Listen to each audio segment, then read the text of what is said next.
A parte do senador José Medeiros, que integrou a nossa comissão também com muita honra e muita felicidade para nós. Senhor presidente, senador Aloísio, em primeiro lugar, cabe fazer um registro de que a missão das quais esses 8 senadores participaram era uma missão oficial. Uma missão oficial votada o requerimento aqui no Senado. Uma missão que aliás, sem nenhuma objeção. Cabe o registro. Quando, perdoe a interrupção, Vossa Excelência, quando votamos a moção apresentada, o requerimento apresentado pelo senador Ferraço, não houve nenhuma objeção, quero do plenário. Exatamente. Por unanimidade, uma missão oficial do Senado brasileiro, uma missão oficial do Legislativo brasileiro. E a missão que foi, inclusive, num avião da FAB, portanto, chancelada pelo governo brasileiro. Bem, esse é um ponto. E alguns, agora que nesse momento, amigos do regime e da base do governo, tentam descredenciar essa oficialidade. Inclusive, um dos relatos é que o governo brasileiro teria retirado o embaixador e o conselheiro da embaixada em virtude da missão não ser oficial. Portanto, cai por terra. Se não era oficial, o que esse avião da FAB estava fazendo lá? Então, já cai por terra por aí. Outra coisa é a legitimidade. Alguns senadores, inclusive, talvez por desconhecimento ou por má fé, dizendo que os senadores estavam fazendo ali na Venezuela, se imiscuindo em assuntos de soberania da Venezuela. Bem, isso é fácil de derrubar. A Venezuela, ela faz parte do Mercosul. Ela faz parte do Mercosul e que tem acordos a cumprir. Um dos acordos, o acordo de Ushuaia I e o acordo de Ushuaia II. Esses acordos já foram falados aqui por outros senadores, não quero ser repetitivo, mas presume-se que para um país participar, uma das cláusulas principais é a cláusula democrática. Condição da integração. Condição da integração. E que esse país seja eminentemente democrático. O que isso significa? Para quem não sabe? Olha, uma das premissas básicas do regime democrático, e para que a democracia exista, é a periodicidade, senador Petecão, do processo de escolha de candidato, das eleições. Pois bem, isso não está acontecendo na Venezuela. Outra coisa, para que a democracia exista, é o respeito às oposições, ao contraditório. Outra coisa que não está acontecendo lá. A Comissão de Relações Exteriores do Brasil recebeu, e aqui o Senado também, e o próprio governo brasileiro, as mulheres dos opositores que foram presos. E paz, senador Aloísio, no momento em que aqueles opositores foram presos, eu tomei o cuidado de ver algumas declarações de líderes da América Latina.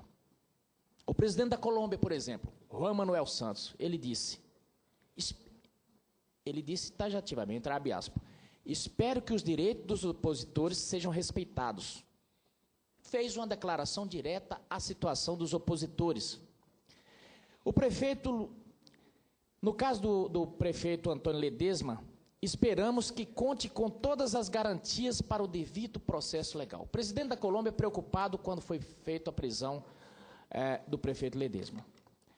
Outro que falou também,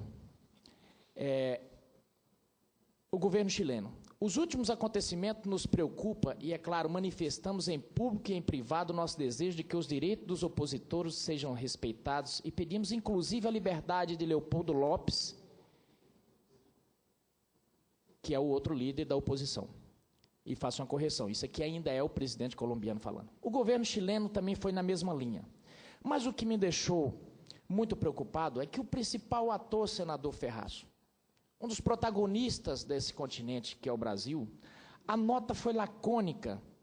A nota do governo brasileiro disse o seguinte, que acompanha com grande preocupação a evolução da situação na Venezuela e espera que todos os atores envolvidos, e insta que todos os atores envolvidos a trabalhar pela paz e manutenção democrática. Parece declaração de Miss. Uma coisa terrível. Verdade. Então, isso nos preocupa, e aí vem me nos perguntar, o que esses senadores estavam fazendo na Venezuela? Ora, uma das incumbências do Senado e do senador, de um parlamentar, é fiscalizar o seu governo. De que forma que esse governo, esse acordo de Ushuaia, ele foi chancelado, ele virou decreto aqui. No Congresso Nacional, exatamente. É o decreto 4210. Cabe a nós fiscalizarmos como é que o governo brasileiro está se comportando. Nós fomos ali, sabe por quê? Tem tantos problemas no Brasil? Tem. Agora, nós fomos ali proteger uma coisa sem a qual a vida aqui fica difícil. A liberdade. E eu tomo a liberdade, senador, de pedir ao presidente, Vossa Excelência, para ler aqui um poema de um brasileiro que dizia o seguinte. Esse poema foi feito em 1935 pelo brasileiro Eduardo Alves da Costa, no poema chamado No Caminho com Mauasque. Ele dizia: na primeira noite, eles se aproximam e roubam uma flor do nosso jardim. Não dizemos nada. Na segunda noite, já não se escondem, pisam as flores, matam nosso cão, não dizemos nada. Até que um dia, o mais frágil deles entra sozinho em nossa casa, rouba-nos a luz e, conhecendo nosso medo, arranca-nos a voz da garganta. Vossa Excelência, que foi uma das trincheiras contra o regime militar, sabe muito bem do que eu estou falando, com muito mais propriedade. A presidente Dilma sabe do que eu estou falando. E eu não tenho dúvida que, nesse momento, ela sabe o que aquelas mulheres, a esposa de Leopoldo Lopes, a esposa de Ledesma, as mães estão passando. E ainda me permito, para encerrar, citar Bertoldo Brecht no mesmo caminho. Ele dizia o seguinte: primeiro levar os negros, não me importei com isso. Eu não era negro. Em seguida levar alguns operários, mas não me importei com isso. Eu não sou operário. Depois prender os miseráveis, mas não me importei com isso, porque eu não sou miserável. Depois agarraram os desempregados, mas como tem meu emprego, também não me importei. Agora estão me levando, mas já é tarde. Eu não me importei com ninguém, ninguém se importa comigo. Foram isso que esses senadores foram ali. Nós fomos nos importar com os venezuelanos. Muito bem, muito bem. Fomos ali nos importar com a liberdade. Porque, senador, a vida ela é importante, mas sem liberdade ela perde o sentido. E aí, quando alguns no senso comum resolvem dizer o que foram fazer os senadores ali, eu respondo: nós fomos ali porque,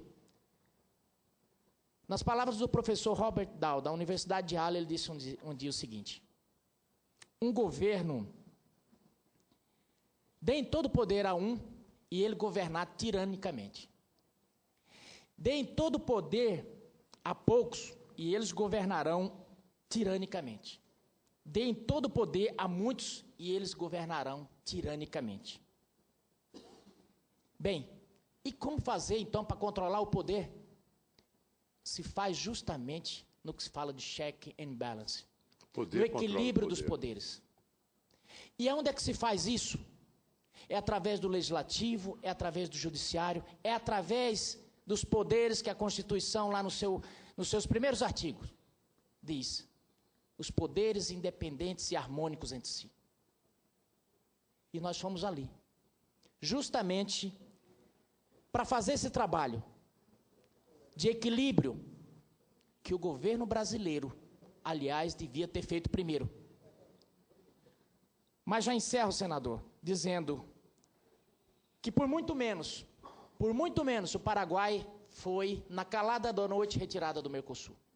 Então, cabe-nos agora o desafio de não deixar que essa agressão ao Senado brasileiro, não a agressão ao senador Aloysio, ao senador Ferraz, ao senador Caiado, ao senador Petecão, ao senador Medeiros, essa agressão ao legislativo brasileiro, ao senador Cunha Lima, ao senador Aécio, mas essa agressão ao Senado brasileiro reflete o desprezo que essa gente tem pelo Estado de Direito. Isso é um perigo. Isso é um perigo porque ontem eu vi o que é dissimulação. e o desrespeito pelo povo por um governo que não respeita as instituições democráticas. Eles deixaram o dia inteiro a Venezuela travada, sabe para quê?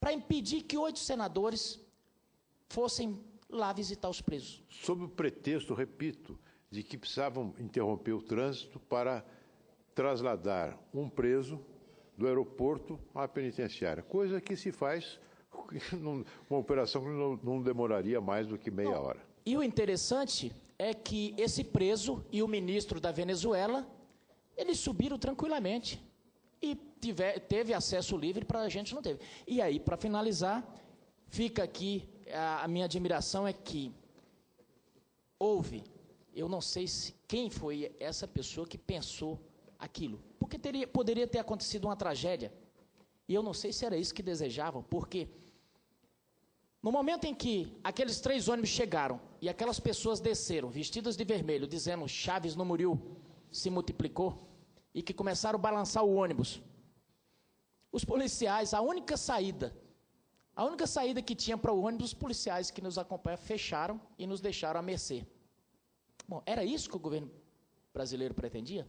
Uma missão oficial? Ora, ali não se trata da oposição, não se trata de política de governo, nós estamos falando de política de Estado, estamos falando de coisas maiores. E eu espero que o governo brasileiro não se apequene.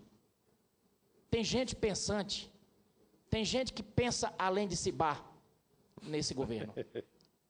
E eu espero que eles tomem tento e possa voltar a raciocinar e ver que esse poder é efêmero, que o Brasil é muito maior, que as instituições são muito maiores, e que daqui a uns dias nós não vamos mais estar aqui. Trata o governo como se fosse seu. Ora, nenhum governante pode ter um governo para chamar de seu. Eu deixo aqui essas palavras, senador, faço essa parte, agradeço a tolerância, agradeço ao presidente, e deixando esse desafio para Vossa Excelência, que preside a Comissão de Relações Exteriores, agradecer pelo convite, a oportunidade que tive ali, porque se tinha alguma dúvida, eu as tirei. Na minha assessoria tem muitas pessoas que são defensores até da Venezuela, do regime, e eu tinha algumas dúvidas. Mas ontem, quando descemos no aeroporto, que já começou, eu fiquei pensando, se as liberdades civis não são garantidas a uma comissão oficial de um país, porque o Mercosul pressupõe que eles têm o direito de ir e vir, aqui os venezuelanos têm esse direito de ir e vir, e nós lá também brasileiros. Agora, se uma comissão de 8 senadores não tiveram, quiçá o cidadão normal. E eu via medo nas pessoas. Uma das repórteres que estavam nos acompanhando, que o seu jornal mandou que ela ficasse no país para terminar a reportagem, ela estava apreensiva e com medo de ficar lá. Ora, que clima é esse? Estamos voltando, e essa preocupação, e reafirmo, porque o Senado foi lá, é porque as mazelas da América Latina acontecem em ciclos, e eu espero, sinceramente, contribuir para que o ciclo do terror não volte à América Latina. Muito obrigado, senador. Eu que agradeço a parte do Vossa Excelência, senador José Medeiros, que foi um excelente companheiro de viagem, companheiro de luta. Eu, se pudesse, encerraria meu discurso com o seu aparte, simplesmente transcrevendo o seu aparte. Mas, antes de encerrar, passo a palavra ao último aparteante inscrito, que é o senador Ricardo Ferraz. Muito obrigado.